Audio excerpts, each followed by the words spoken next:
Today's episode is a complete guide on Adenium or the desert rose plant, including important topics like its general care tips, nursery secrets of growing adeniums from seeds, how to get the seeds, 5 tricks to make the Caudex grow thicker, how to save a dying adenium or dealing with adenium rot, and lot more coming up.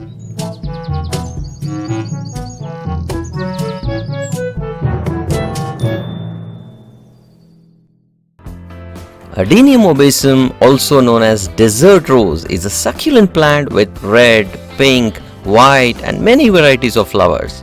Adenium is an extremely beautiful plant and sometimes called natural bonsai because of its thick stems and the modified fat lower stem called as the Caudex. Well, let's split this topic into multiple chapters or sections. You can skip to any of these sections by clicking on the timestamps given in the description below. Let's start with how to grow adeniums from seeds.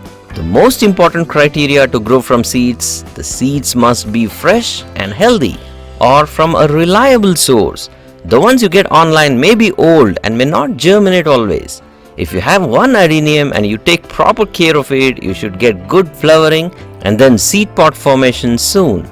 It's best to grow from fresh seeds or buy a plant from a nursery or even online. You can purchase adenium online because it's a drought-tolerant plant and easily survives without water even for 7 days. Well, when you're growing adenium from seeds, you need to apply some tricks and hacks for successful germination. First thing you need to do when you notice an adenium seed pod is tie some thread around the pod to prevent spillage of seeds before the seed pod matures and releases seeds. It has a special seed dispersal mechanism by wind, where each seed has this fluffy stuff which is easily carried away by the wind. Here you can see I have protected the seed pod from its natural dispersal mechanism. When the seed pod starts drying and cracks open, it's the time to harvest the seeds. Separate the seeds by gently pulling this fluffy stuff. So these are the fresh adenium seeds we just harvested. Now the first secret to get a great success rate in germination. The seeds are very delicate and are more prone to fungus. So what you need to do immediately is pour in some antifungal powder like Bavestin or SAF or any antifungal powder containing carbendazim plus mancozeb combination. You can also add a mixture of cinnamon and turmeric powder if you don't have an antifungal. Coat the seeds with this antifungal powder whether you keep them aside for storage or plan to sow them immediately. Now the next important step is the growing medium. You can use sand or some coco peat mixed in it, or soil plus sand plus coco peat. If you have perlite, this is another great stuff to add. The idea is to have a loose, well-draining, lightweight soil mix for the seeds to sprout. You can also mix a small amount of antifungal powder into this mix which combats the fungal rot. Plant the seeds and cover with a thin layer of potting mix. Do not plant them too deep, they may not sprout. Then finally you also mix some antifungal into the water or spray can and use the same solution to spray or gently sprinkle some water once every 2 days. You can see they should start germinating within a week. On 3rd or 4th week you should see the beautiful tiny Caudex of these babies. When they are about 2 months old, you should repot these into independent containers.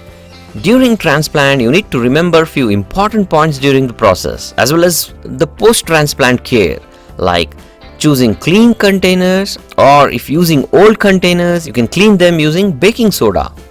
Then comes the potting mix. You can use any succulent potting mix or make your own using a simple recipe like 50% sand, 40% garden soil and about 10% compost like cow dung or vermicompost. You can also mix perlite and other stuff if you have. You can find a detailed episode on the succulent potting mix recipe from a link in the description below. Then comes repotting. Have a look at the structure and the markings. The first mark is to demarcate the level above and below the soil. Make sure you insert the plant's future Caudex above the level of soil. If it's too below the soil level, it can lead to rot and death of the plant. Then finally, water this once, preferably mixing some antifungal in water and leave it in indirect sunlight for the first week. Water them occasionally, like once a week or so, depending on the climate. Let's look into the general care tips for growing adeniums. On number 1, soil. This is the most important factor for successfully growing adeniums. It's a desert rose and hence prefers a sandy soil. Make sure you have at least 50% sand or perlite mixed in potting soil. You can check my detailed episode on making the best succulent potting mix recipe from a link in description. On number 2, watering. If your soil is really well draining, the frequency of watering does not matter much. Like for instance, if you have lots of rains in your zone, it's almost like daily watering. And also make sure you have good drainage holes in your container. Otherwise, generally watering weekly twice or even once is the general rule for adenium like any other succulent depending on the climate of the zone you live in. Then on number 3, sunlight. This is a very important factor for proper flowering. Adenium needs maximum sunlight and good humidity for flowering and growth. At least 6 hours of direct sunlight is a must. Also encourage pollinator insects like honeybees and butterflies to encourage seed pod formation. Then on number 4, fertilizers. Most recommend chemical fertilizers like the water-soluble NPKs, but I always use organic ones like simple decomposed cow dung or even vermicompost, like a handful of it every month. And during repotting, mixing a tablespoon of steamed bone meal powder or even organic rock phosphate, especially for vegans. This much is sufficient to make the roots stronger and induce enormous flowering in all seasons except in the dormant season, that is winter. On number 5, pest control. It's commonly affected by sucking pests like aphids, mealybugs and mites. Weekly spray of 5 to 10 ml of neem oil in 1 liter of water will easily control this problem. Then let's look into the 5 tricks to make the Caudex grow thicker. Some adeniums develop a thicker Caudex themselves, perhaps determined by the genetic characteristics of the plant, but others may require human interventions. Apply these 5 tricks and hacks to make the adenium Caudex look powerful and thicker. Firstly, pot size and shape selection. Select a pot that is wider than deep. This forces the root system to become exposed to air as it grows, and we call it training your adenium or adenium bonsai training or adenium root training.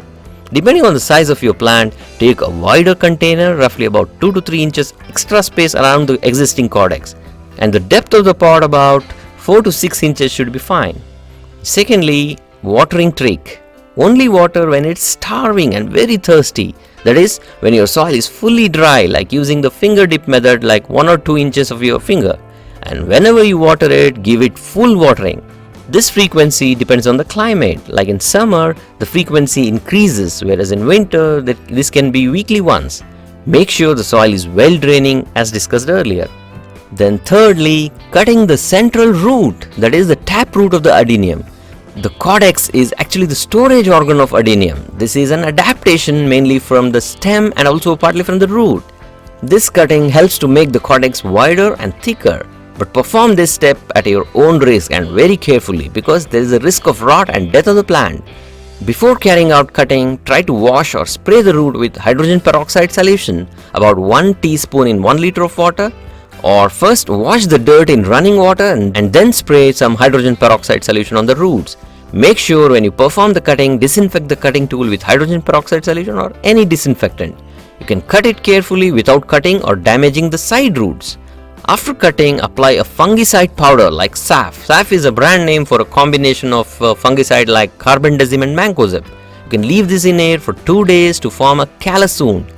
Then you can repot by placing some flat object like a plastic lid below this root flat and then repot. Then fourthly, pruning. Pruning of branches helps to increase the Caudex. This is because most of the plant's energy is diverted to growing thicker Caudex rather than leaf and flower development. You can leave few branches or leaves for photosynthesis. The pruning will not only increase the Caudex size but also increase branching and flowering later on. Remember to seal the cut end with candle wax or a fungicide powder to protect your plant from rot. If it's a grafted adenium, you should always cut above the graft. If it is seed-grown adenium, you can hard prune or cut at the level of the Caudex so that more branches emerge out from the Caudex itself. The best time to prune adeniums as recommended by many experts is after the spring season or when the temperatures are high. You can check my episode on some important pruning tips and precautions to take from a link in the description below. Then on number 5, repotting and raising the Caudex to half to 1 inch every 3 to 6 months. This trick will not only increase the Caudex size but also will give a beautiful bonsai look to the plant. Now let's discuss on how to save a dying adenium or how to treat adenium rot. There are two problems to diagnose. One is root rot, which can lead to stem rot and death of the plant. The second problem is to differentiate from the first one, that is soft caudex or soft stems, which may or may not destroy the plant. You can carefully look for some signs of root rot or impending danger, like leaves becoming yellow and dropping. Then caudex pimples, like if you see some pimple-like spots popping on the caudex, this may indicate too much water inside the caudex and the plant is trying to create exit pathways for this excess water. Then softening of the caudex or branches is another sign. Normally the caudex and the branches are firm when you press with fingers, but if it's getting soft, then it is in danger. Then inspect any injury. Generally, injured stems or caudex can start to rot from the injury point. This is called focal rot and is easy to treat when diagnosed in early stages. Well, the treatment steps vary depending on the signs and symptoms. If it's a focal rot, you need to cut off that portion using a clean knife and then apply some antifungal powder over the wound and just leave it to heal and keep it in full sunlight. Do not pour water over this wound. If the caudex is becoming soft, you can remove the plant and inspect its roots. Then soak this in a strong fungicide solution for a few minutes and then hang it in air in sunlight for 2 to 4 days.